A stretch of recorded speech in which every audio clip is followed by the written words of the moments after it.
And the 2023 World Car Design of the Year winner is the Hyundai Ioniq 6. The Hyundai brand has really hit the big time. The Hyundai Ioniq 6.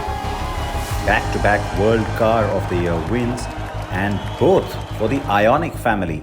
The latest 2023 World Car of the Year is a showcase of the Korean brand's strength and prowess, the Ioniq 6. They're calling it their Streamliner, and it is the second all-electric model on the eGMP platform after the Ioniq 5, which also won World Car in 2022. Now, the styling on the car is not just about looking pretty or swoopy. Many of you have reacted on social media to me and said, hey, you know what, this looks like a Porsche.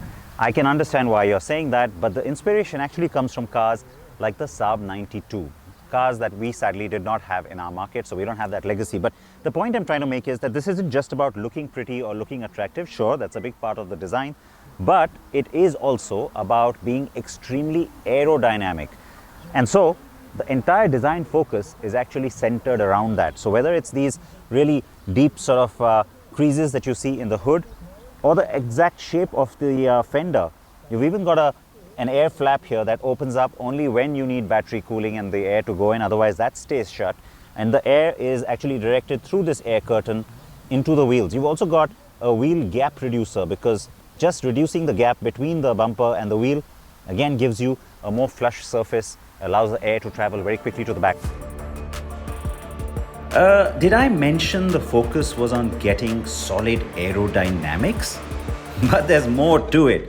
After all, the Ioniq 6 also won 2023 World Car Design of the Year.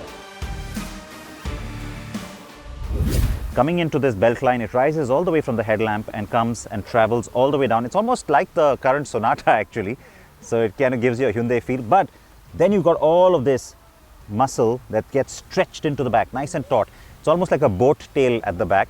Now, an actual boat tail would have gone all the way here. You can't do that. So, because it cuts off here, you've got a special spoiler. Again, it's been designed to take the airflow and gently divert it back. So, a little bit of a wingtip here in that spoiler is what also helps. All of this, by the way, including the little bit of a ridge line you see here in the actual lengths of the tail light, all of this contributes to that fantastic aerodynamic achievement that the designers have been able to do along with the engineers. That's also why you see digital mirrors. You don't see the regular mirrors here, because that again makes a huge difference. And then the other thing we've been used to seeing now in many cars, flush door handles, also makes a big difference to the aerodynamics. So it's pretty cool how it's a functional reason that gives the car its beautiful swoopy shape. The coefficient of drag figure is 0.21, the lowest for any Hyundai car ever. This means that the Ioniq 6 can increase the efficiency of onboard battery and maximize driving range. Of course, there are different variants of the car with varying driving range. Now, the interesting thing in the design detail of the car is the use of pixels. Pixels make up a very strong element of the Ioniq brand in particular. So you see a lot of them. You see a lot of them all around the car, not just in the lighting where it's very obvious you see the squares, but in small places. There's this little detail here, 6 pixels in the boot release button. You've got them in the front, in the sensors. You've got them inside the digital mirrors. You've got them everywhere, and you will not believe it. The entire exterior design of the car actually has 726 pixels. The other thing I really noticed at the back, no Hyundai logo, a lot of confidence. And it also has the Ioniq 6 badging encased inside this sort of glass element to keep it clean and to look cool as well. The Ioniq 6 has more to do with reputation and showcasing Hyundai's capabilities than massive volumes. This is a prestige project, and the company is confident it has delivered. That the designers had a free hand is also evident from the way the cabin has been done. It is good on space and is focused on slimming everything down, but to create room while also reducing roof height. It's clever. Everything from roof padding to the seats and even the thickness of the carpeting has been taken into account. No buttons on the door panels too, in a bid to maximize lateral space. Now interestingly, the front two power window switches are here in the central console, not on the door. The designers say they wanted a nice clean flush door feeling. That's why they did that. But yeah, I guess you have to get used to it. It's all right. It's not a big problem for me. The floating console feel is what's really nice on the design on the inside. And of course, everything looks really modern and techy. Let's go.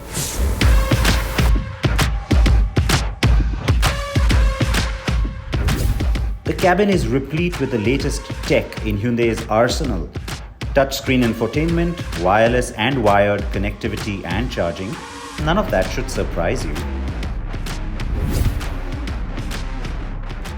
Now I've talked so much about aerodynamics in the context of performance and this car and that wonderful coefficient drag figure. Let me give you a context. Now it's not as if the Ioniq 5 was designed with poor aerodynamics, right? Of course it also has to be very efficient. It has to have as much range as possible. But with the same battery pack, this car will give you more than 100 extra kilometers over that one. That's pretty incredible.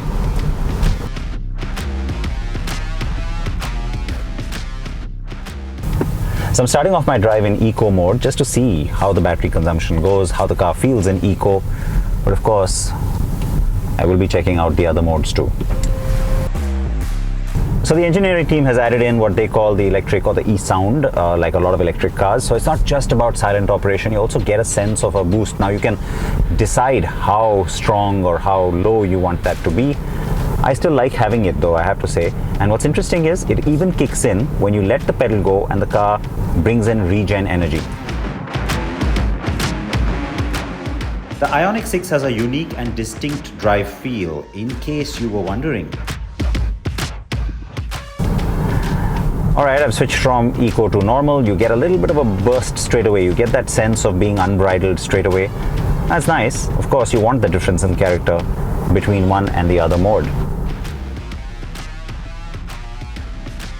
Of course, the drive mode buttons down here in the steering wheel is really convenient. You don't really have to take your eyes off the road. You can just bring your thumb down and go ahead and change the drive mode. Of course, you see that changing on the instrument cluster straight away. Time for sport. Now being an electric car, of course, acceleration is fantastic. All that instant torque makes a huge difference, but in sport mode, things are just a whole lot more fun.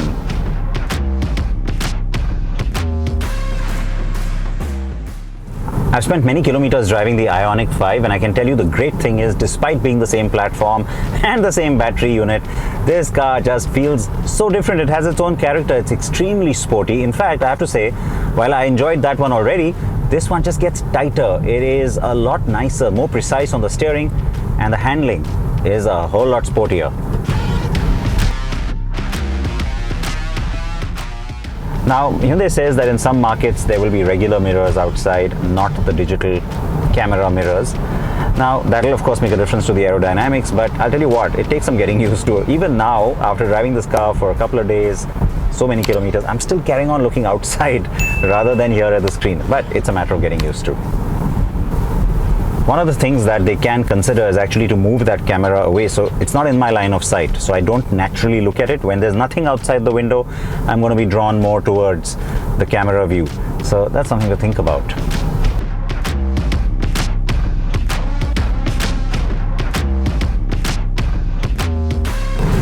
Regeneration, the thing that lets you send a little bit of extra power back into the battery. Of course, the Ioniq 6 has it too. And you got 0, where you can just kind of cruise along and don't have any kind of resistance, no regen feeling. Then you got 1, so yeah, it kicks in a little bit, you can feel it. 2 more, 3, and then finally I pedal. So 5 different modes in that sense. So right through the drive today and before that, I've been talking so much about the aerodynamics. How much of a difference does it really make? Let me tell you. Same battery pack, right, as the Ioniq 5, it's the same platform too.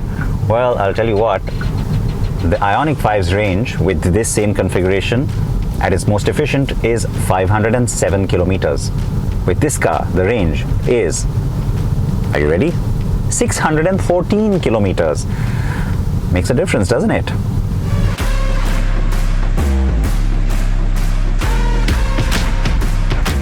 The Ioniq 6 has variants with all-wheel drive and rear-wheel drive. You also get a choice of 53 kilowatt-hour or 77.4 kilowatt-hour batteries. The battery uses an 800-volt system, which means fast charging is a cinch. 58 minutes with a 50 kilowatt DC charger and just 18 minutes for a full charge with a 350 kilowatt DC charger. The car also gets the vehicle to load feature.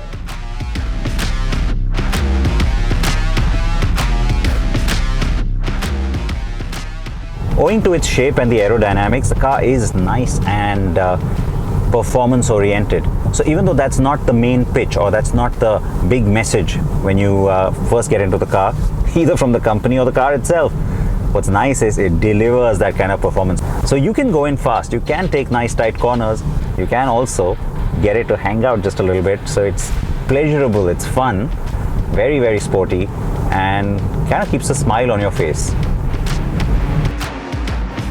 I've driven the car for a few hundred kilometers now, and I can tell you I don't want to stop driving it. It's very comfortable, it's very fun, it's very sporty, and it has a different character in city traffic and in highway driving conditions, or even on nice twisty country roads. Yes, that's what I like about the car, the fact that you can really adapt it to your driving style and to your driving liking. So, if the Ioniq 5 was so great, and you know I like that car, this one takes it further. What's coming next on the Ioniq family? It's the Ioniq 7. The Ioniq 7 is a 3-row full-size SUV that will give the Hyundai family a new flagship that's also all-electric. But while I have no real expectation of that car arriving into India anytime soon, there could be a limited volumes run of the Ioniq 6, especially since Hyundai India did showcase it at the 2023 Delhi Auto Expo, and now that it is the triple winner at the World Car Awards.